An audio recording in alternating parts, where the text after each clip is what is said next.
They had been taught, from the moment they could understand words, that capture was worse than death. So when the white flag finally rose in 1944 tied to a rifle barrel with trembling hands, many of the Japanese soldiers expected only one thing next: a bullet, a beating, or slow torture at the hands of a brutal enemy they had been warned about since childhood. Some quietly bit down on their tongues, hoping to choke on their own blood before the Americans could touch them.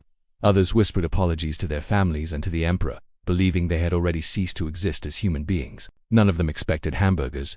None of them expected Coca-Cola, and none of them expected kindness so profound it would crack the foundations of everything they believed about war, honor, and the enemy across the battlefield. A world where surrender did not exist. Imperial Japan entered World War II with a military culture unlike that of any other major power. Rooted in a modernized interpretation of Bushido, the ancient way of the warrior, Japanese soldiers were taught that absolute loyalty, obedience, and self-sacrifice were the highest virtues. Death in battle was glorious. Capture was shameful. Survival after surrender was unthinkable. From training camps onward, recruits were indoctrinated with a single, unwavering message: the enemy was cruel, barbaric, and would show no mercy. American soldiers in particular were described as morally corrupt, animalistic, and sadistic. Posters and lectures portrayed Americans as monsters who delighted in mutilating prisoners, mocking the dead, and humiliating those they captured. This propaganda was not subtle. It was relentless. Many Japanese soldiers genuinely believed that if they were captured, they would be castrated, beaten for sport, or slowly starved to death. Officers reinforced these fears by reminding troops that surrender disgraced not only the soldier, but his entire family. Parents would be shamed, wives would be dishonored, children would grow up under a cloud of disgrace. As a result, Japanese soldiers fought with extraordinary ferocity. On islands like Saipan, Peleliu, and Iwo Jima, they launched suicidal charges, hid in caves until starvation, or detonated grenades against their own chests rather than be taken alive. By 1944, however, the tide of the war had turned decisively against Japan. American forces, hardened by years of brutal combat in the Pacific, were capturing more Japanese soldiers than ever before, often wounded, unconscious, or too weak to resist. And that is where expectation collided with reality.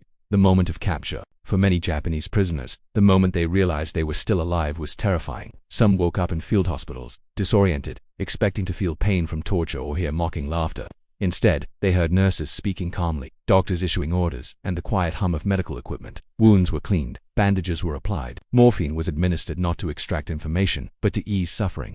Others were captured on the battlefield itself, hands raised, eyes squeezed shut. They waited for rifle butts to smash into their skulls. Instead, American soldiers searched them, confiscated weapons, and handed them cigarettes. In several recorded accounts, Japanese POWs later admitted they thought this was a cruel trick. One soldier believed the cigarettes were poisoned. Another assumed the food was laced with chemicals to weaken him before interrogation. Yet nothing happened. They were loaded onto trucks, not to execution pits, but to processing centers. They were given water. They were allowed to sit. Guards did not strike them for speaking. Some guards even tried awkward hand gestures to communicate reassurance. For men raised to believe the enemy was less than human, this was deeply unsettling. The shock of the camps. By late 1944, Japanese POWs were being transported not only to camps in the Pacific, but also to the continental United States. Camps in places like Texas, Arizona, and Arkansas housed thousands of Axis prisoners, Italians, and increasingly Japanese. The first meal was often the moment everything broke. Prisoners were handed trays containing hamburgers, bread, vegetables, and sweet drinks. Coca-Cola, a symbol of American culture, was poured into cups without ceremony. There were desserts, sometimes even ice cream. One Japanese POW later wrote that he believed it was a final indulgence before execution.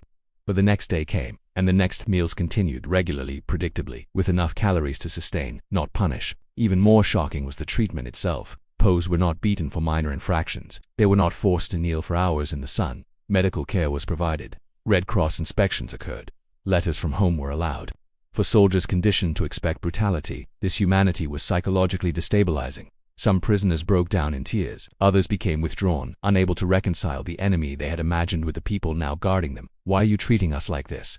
That question echoed again and again. American guards heard it through interpreters, through broken English, and sometimes through sheer disbelief written on prisoners' faces. Why feed us? Why heal us? Why don't you punish us? The answer, when it came, was almost incomprehensible to the prisoners. Because you are prisoners of war, because that's the rules, because you're human. The Geneva Conventions, largely ignored by Imperial Japan, were actively enforced by the United States. POAs were entitled to humane treatment, adequate food, medical care, and protection from violence. Many American soldiers, though hardened by combat, believed deeply in these principles.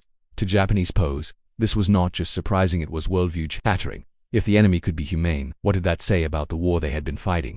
The collapse of propaganda, as days turned into weeks. Cracks formed in the ideological armor the prisoners had carried all their lives. Some guards shared stories about their families. Others played baseball near the camps, a game that fascinated Japanese prisoners. English lessons were offered. In some camps, Japanese POWs were allowed to organize cultural activities, including calligraphy and music. The contrast between what they had been told and what they were experiencing was unbearable for some. Several POWs later admitted they felt more shame surviving in kindness than they would have felt dying in battle. The guilt was immense. They had been taught that surrender erased their identity as Japanese men. Yet here they were alive, fed, treated with dignity. One former soldier wrote after the war that he began to feel hatred not toward the Americans, but toward the officers who had lied to him. They told us the enemy was evil, he wrote, but the enemy treated me better than my own army would have if I had failed. Intelligence without torture. American intelligence officers quickly realized that kindness was not only humane, it was effective. Japanese POWs, once they overcame fear, often became cooperative, not because they were forced, but because they felt morally disarmed. Interrogations were conducted politely, sometimes over meals. Translators spoke calmly. There were no beatings, no threats of execution. Information flowed more freely than it ever had through coercion. Some prisoners explained Japanese military doctrine. Others described supply shortages, morale issues, or unit structures. The Americans learned that fear of capture, not loyalty alone, was a primary driver of Japanese resistance. This insight would later influence U.S. psychological warfare tactics, including leaflets encouraging surrender by promising humane treatment. And for the POWs themselves, the realization was devastating. Their lives had been risked for a lie, a new kind of enemy. Not all interactions were warm. Some American guards harbored resentment, especially those who had lost friends to Japanese forces. Tensions existed, racism existed. The Pacific War was deeply brutal on both sides, yet even imperfect humanity was enough to transform perceptions. Japanese POWs watched American soldiers joke, argue, miss home, and worry about loved ones. They were not monsters. They were young men, much like themselves, shaped by a different culture and fighting for a different flag. For some prisoners, this realization was the beginning of a quiet, painful awakening. The enemy was not evil incarnate. War was. After the war, when the war ended in 1945, many Japanese POWs returned home carrying a secret burden. In Japan, surrender was still deeply stigmatized. Some former prisoners hid their experiences. Others were met with silence or subtle shame. Yet privately, many carried memories that would never leave them, memories of American doctors saving their lives, of guards sharing food, of unexpected mercy. Decades later, some would speak openly. They described how the kindness they received forced them to question militarism, blind obedience, and the cost of dehumanizing others. Several became vocal advocates for peace. Others dedicated their lives to teaching younger generations about the dangers of propaganda. One former POW summarized it simply: "I was taught that dying was honorable and living was shameful. But I learned that humanity is the greatest honor of all, the quiet power of mercy." The story of Japanese POWs in 1944 is not a story about hamburgers or Coca-Cola, though those details remain unforgettable. It is a story about how humane treatment can dismantle hatred faster than violence ever could. In the midst of one of history's most brutal conflicts, kindness became a weapon not of destruction, but of revelation. It exposed lies. It forced reflection. It planted seeds of doubt in ideologies built on fear. For men who had expected execution and instead found dignity, the war did not end with surrender. It ended with a reckoning, one that would follow them for the rest of their lives. They entered captivity believing the enemy was a monster. They left knowing the enemy was human. And that realization, more than any battlefield victory, changed everything.